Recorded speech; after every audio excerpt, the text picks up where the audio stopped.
all you can do is fly when it's safe. In modern times, we have a safety, more and more of a safety culture, and nowadays it's harder and harder to fly when you would have in the past.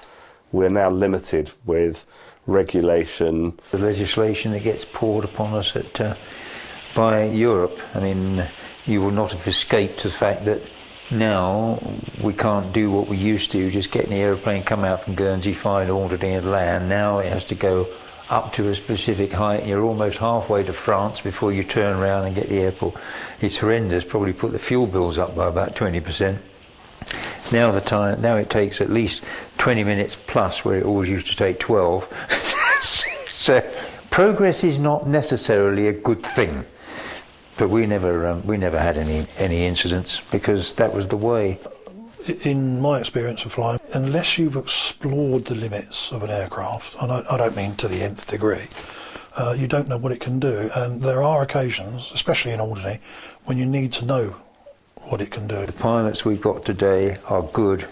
They're no worse than we were.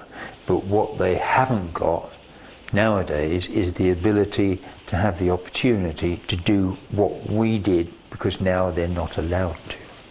And you can put health and safety into the point it'll stop you operating, or you can put it in at the point that it's too slack and there's too much risk.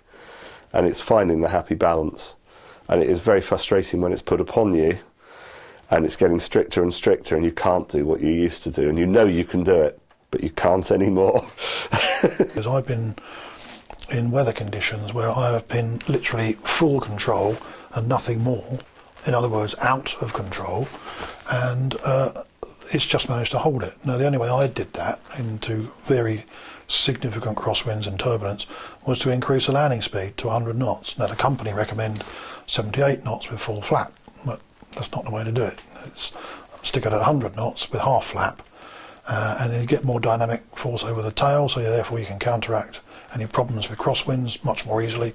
You've still got a massive headwind component normally in a crosswind, so the actual ground landing speed is probably what you'll encounter on a calm day. So you haven't got a problem in stopping. Force that left or right hand wheel onto the ground before you put the brakes on. So unless you explore those limits, you're not going to know how to handle it when you really, really need to.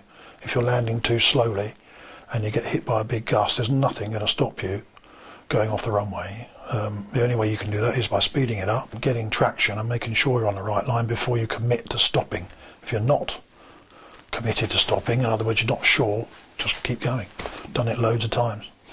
The wider your skills spectrum is, the better all round you can be to deal with all circumstances.